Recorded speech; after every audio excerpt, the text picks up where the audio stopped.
Դրա համար մենք պետք է գտնենք բոլոր հնարավոր որոշում կայացնող մայրաքաղաքների կամ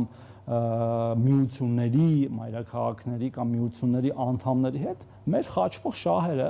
եւ աշխատեցնենք մեր օգտին, իսկ դրանք կան, ակնհայտորեն կան Եվրոպական միության հետ իր շահերը, որտեվ այնուամենայնիվ մենք մոտիկ են գտնվում ԵՄ-ի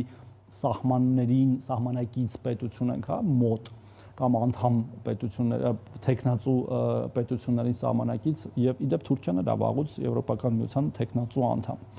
ԱՄՆ-ի հետ Մաքսային միության անդամ է։ Մաքսային միության անդամը իր հերթին, այո, բայց քաղաքական առումով էլ նաեւ տեխնացու անդամ է, թեև կարծես թե սառեցված, բայց հիմա արդեն սառեցված էլ չի։ Հիմա մենք դրա հետ պետք է առերեսվենք, թե չէ, օրինակ, կամ օգտագործենք դա մեր շահերի համար, որ ասենք հարգելի եվրոպական գործընկերներ Բրյուսելում, Փարիզում, Բերլինում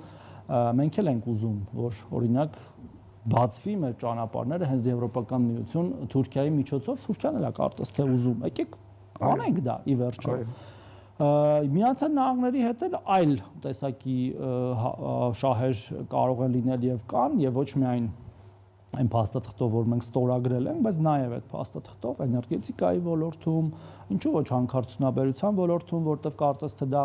դարձել է նաեւ առաջնահերթություններից մեկը Միացյալ Նահանգների